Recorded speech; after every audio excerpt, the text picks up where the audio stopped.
He's telling me, hey man, you'll get over it. It's just a matter of time. But you see, they don't know that for me, time stood still the day you walked out the door. Why am I losing sleep over you? Over you, over you, over you. Oh, living precious moments we knew. Pacifica reporter Amy Goodman raised the issue So many days have gone by. Still I'm so lonely, and I guess there's just no getting over you. And there's nothing that I can do but spend all my time going out of my mind.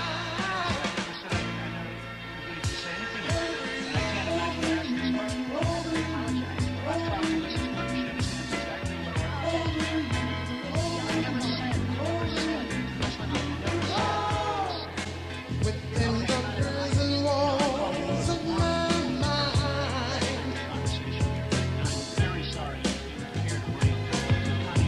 there's still a part of you left behind.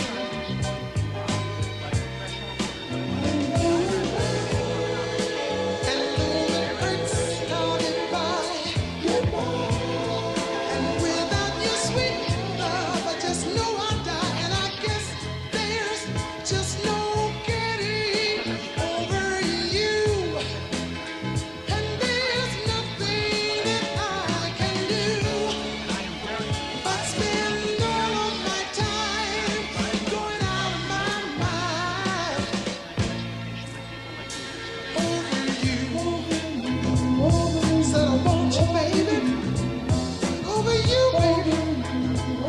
Said I got to have you. Said I got to have you.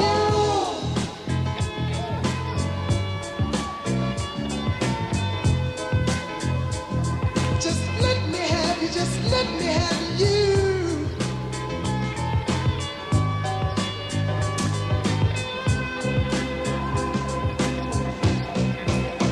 And though it hurts, honey, I'll get by. Without your love, I know I'll surely die. And I guess there's just no getting over you. And there's nothing that I can do but spend all of my time just blowing my mind over you. Why? Said I got to have you.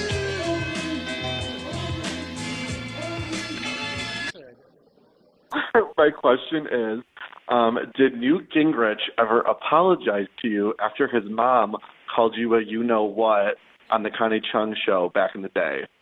Wow, you have a great memory. Well, actually, I invited him to bring his mother to the White House. He came with his mother and his then wife, and I gave them a tour of the White House, and they were a little embarrassed because I decided to react to what they said about me without being retaliatory, but instead trying to be gracious and trying to, demonstrate that, there was a better way to treat people. So it was quite an interesting afternoon. Wow, that's boy, you really went the opposite direction. Yeah, well, I really admire my daughter on Twitter because she is like the queen of just never getting drawn into it. Yeah. Beaten up about it. Look, I mean, we are so divided right now, and we're so hostile toward people that we think don't agree with us or somehow are different from us, that somebody has to start trying to, bridge that gulf. I caught it in her eyes as she held on to her purse. And I said, Mister, oh Mister, yeah, please don't do me hurt. It's shaping up as the political heavyweight title fight, and it's expected to run 2 bruising years. Do you think that Bill Clinton and Newt Gingrich can ever become friends? I don't think so. Mrs. Gingrich? I don't think so either. What does Newt tell you about President Clinton? The only thing he ever told me that he's smart, that he's an intelligent man, and he's not very practical, but he is intelligent. And that's all he's ever told me about.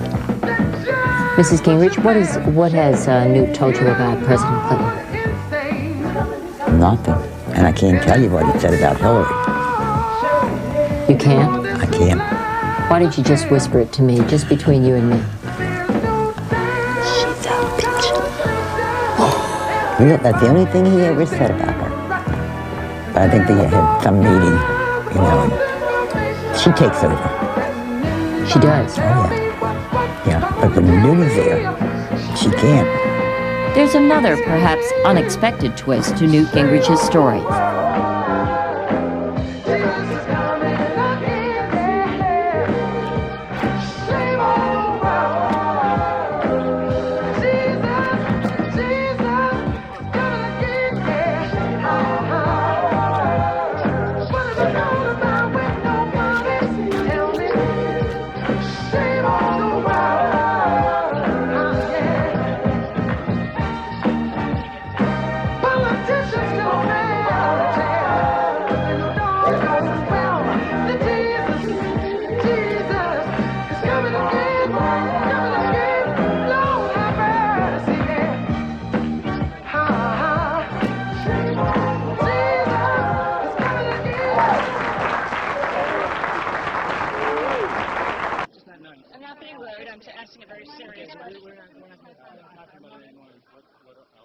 And that was the interaction with Newt Gingrich at the Jimmy Hoffa party that was sponsored by the Republicans.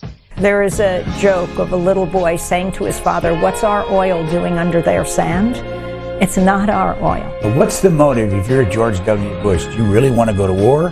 Do you really want to see our own Americans killed over there? I mean, what's the reason? It's a very good question why President George W. Bush, why Vice President Cheney, why Secretary of Defense Donald Rumsfeld, why they committed so many innocent lives in this country. Think about the soldiers who went to Iraq, deeply committed to securing the United States.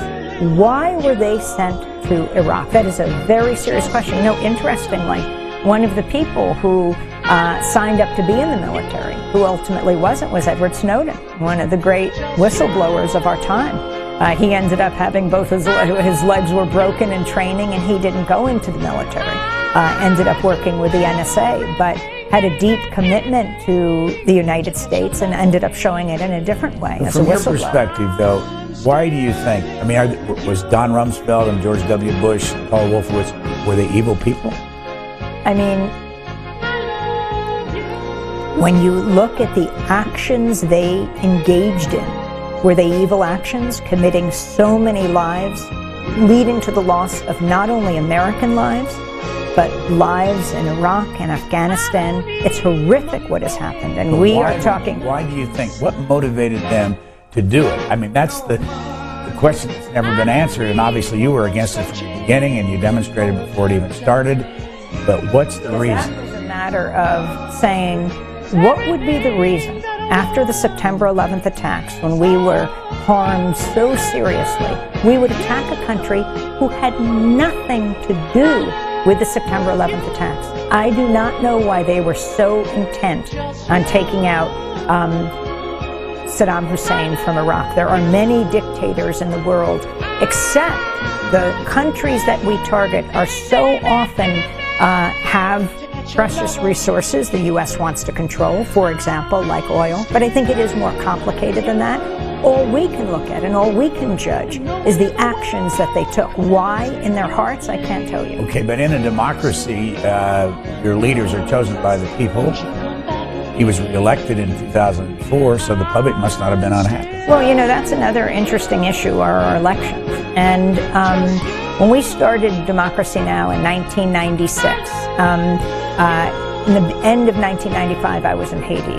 Why was it that people, and covering East Timor, people would go to the polls, risk their lives? But in the United States and in many countries in the world, the vast majority of people vote. In the United States, most people do not vote who are eligible, or it's like 50% or slightly higher.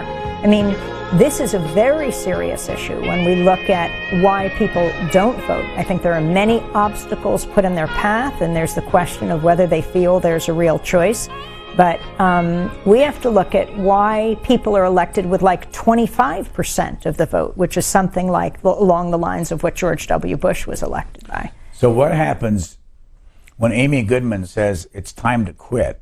How does Democracy Now! Continue? Oh, Democracy Now! Is a group of deeply committed journalists and producers, and I co-host with different people and work with journalists all over the country and around the world. Democracy Now! Is much bigger than me.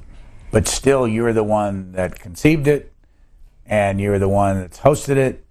Well, I'm the founding host of Democracy Now!, but it will continue because, I mean, there is a new generation of journalists and reporters who are deeply committed to independent media. We are part of an independent media movement in this country and around the world that's much bigger than any one institution. Looking back 20 years, what were the different points along the way where you thought this might not work? I didn't think. Or there was a hiccup? I didn't think that from the beginning. We originally began with Pacifica Radio, then we went independent, and we also expanded to television as well, and it has just continued to grow. I mean, I think being out in this country and around the world, that hunger for independent voices is just enormous. So that wasn't really something I thought from the beginning. So what can get in your way now, this moment forward? Who are you dependent on, besides the money to keep you going? In other words, satellite, dish TV carries you? Yes, we're on public radio, public television, community radio stations, public access TV stations on both satellite networks, on Dish Network, Free Speech TV, and Link TV, on both DirecTV and Dish Network, and then around the world. I mean, we pioneered a way to send, and this was because at the time, you know, the networks would spend millions. I mean, even in Saddam Hussein's Iraq, they would pay millions of dollars to use the satellites. Now, we couldn't afford satellites like that. And so we pioneered a way to send broadcast quality video way back through the internet so that we could send it to stations all over. And now, of course, that's commonplace. Is that how they get it? They get it through the satellite? They did, but now we use satellites as well. So we use every means necessary to get information out. And, you know, the internet is also something we have to fight for to remain open and free, and not to allow the video companies and any of the corporate networks to rewrite the rules of the internet so that it's privatized. It's something that was developed with public resources, and it's the great equalizer. It's the way we can talk with each other all over the world. So somebody might have listened to this last hour and said, you know, Amy Goodman is really not a lot different from the United States Senator. She just has a different platform. I'm a journalist, and But what is a journalist? A journalist is, well, I can just say that what I do, you know, I started as a young person in my, not in elementary school, but junior high school and high school, covering what was happening in our school, the principal, and then I just took it to a larger stage beyond that. And it's being there, chronicling what's happening, digging deep, going beyond the he said, she said, to look at what's happening in the world. Chronicling it is not just a matter of different perspectives. Some part of this is just being a forum for people to speak for themselves. And another part is digging deep to get at the truth. And this issue of holding those in power accountable is essential. That's why independent media is essential to any democracy. And I hope we can be a model for people and institutions around the country. So often we have documentary makers coming from all over the planet to chronicle Democracy Now! To show a model that isn't state media, isn't corporate media, that is truly independent. This audio recording was made possible by organizations working together for people, not profit.